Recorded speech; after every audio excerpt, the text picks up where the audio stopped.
Bonjour et bienvenue sur les conseils hebdomadaires de Béatrice. Cette semaine, je vais vous parler de la différence entre ce que l'on appelle le bon ou le mauvais cholestérol.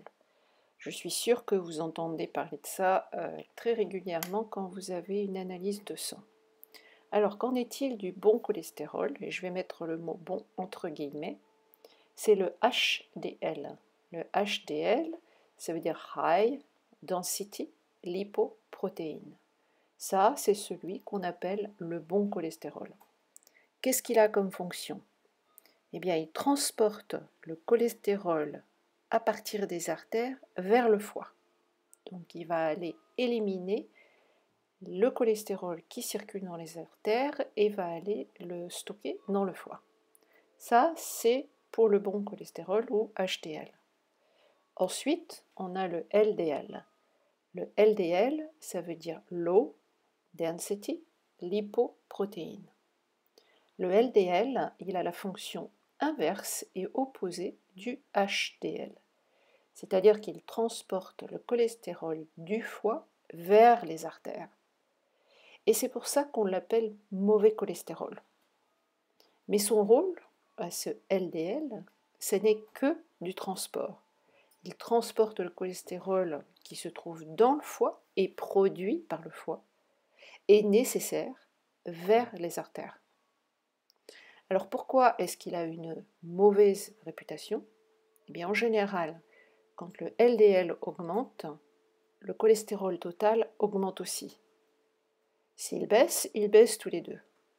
Le HDL, par contre, il peut monter ou descendre, mais indépendamment du cholestérol total.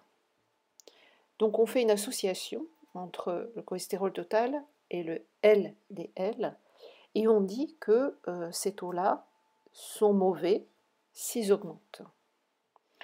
En fait, puisque ces deux cholestérols, HDL et LDL, ont une fonction opposée, ils ne sont ni bons ni mauvais, ils sont simplement opposés. Et ils sont nécessaires au corps, tous les deux. Il y a un autre marqueur auquel je prête beaucoup d'attention, bien plus d'attention que le cholestérol, et ça, ce sont les triglycérides. Donc les triglycérides, comme leur nom l'indique, ce sont des acides gras, et il y en a trois. C'est une association de ces trois acides gras qui peuvent venir des graisses saturées ou des graisses insaturées. Je vous parlerai un peu plus tard dans un autre podcast de la différence entre ces graisses.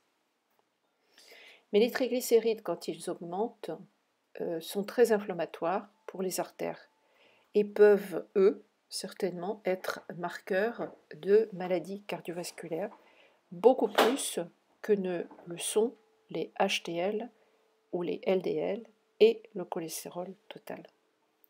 Ce qu'il faut bien savoir, c'est que le cholestérol est fabriqué par le corps, en gros à 80% il est fabriqué par le foie, et qu'il est nécessaire à la vie et qu'on en a besoin. Exemple, le cholestérol protège nos cellules pour qu'elles restent étanches. Chaque petite cellule est protégée d'une membrane. Cette membrane est faite de divers composants, mais un des composants les plus importants, c'est le cholestérol. Donc on en a besoin de ce cholestérol pour pouvoir protéger l'intérieur de nos cellules. Le cholestérol répare nos tissus, donc quand on se coupe, quand on se blesse, on en a besoin pour aller réparer la peau, les tendons, les muscles, les os, etc. Le cholestérol est aussi un précurseur de la vitamine D, donc sans un taux de cholestérol suffisamment élevé, on ne peut pas avoir de vitamine D suffisamment élevée. On ne peut pas non plus faire et produire des hormones correctement si nous n'avons pas suffisamment de cholestérol. Le cholestérol est un précurseur des hormones stéroïdes. Donc stéroïdes, c'est-à-dire la progestérone, les œstrogènes, la testostérone et aussi les hormones surrénaliennes, très très importantes pour la maintenance de notre tension artérielle, mais aussi de l'équilibre entre le sel et le potassium, le sodium et le potassium, et de l'énergie. Le cholestérol, c'est aussi un précurseur des sels biliaires. Donc pour digérer les graisses, il nous faut de la bile, et pour faire de la bile, il faut du cholestérol. Donc de faire un régime sans graisse, j'ai vu ça plusieurs fois comme exemple chez mes patients, les gens qui font un régime sans graisse pour perdre du poids, et ils se retrouvent avec des calculs biliaires. Et là, ils ne comprennent pas pourquoi c'est arrivé, mais en fait c'est arrivé parce que le foie a besoin de cholestérol pour fabriquer des sels biliaires, pour digérer les graisses et pour ne pas que ces graisses ou ces déchets se transforment en calcul. Le cholestérol est aussi un antioxydant et c'est un anti-inflammatoire naturel. Donc il a de nombreuses propriétés, chose que l'on dit très très rarement. Et il y a une obsession générale dans le monde entier, en tout cas dans les pays industrialisés, à vouloir faire descendre le taux de cholestérol coûte que coûte. Et ça, c'est un point sur lequel je ne suis pas d'accord, on va dire 90% du temps. Alors bien sûr, il y a beaucoup plus de raisons dont il faudrait parler. Pourquoi le cholestérol augmente, comment on peut le faire baisser naturellement, etc. Mais ça fera part d'un autre podcast. Donc je vous souhaite une belle semaine et je vous dis à très bientôt. Merci de votre écoute. Au revoir.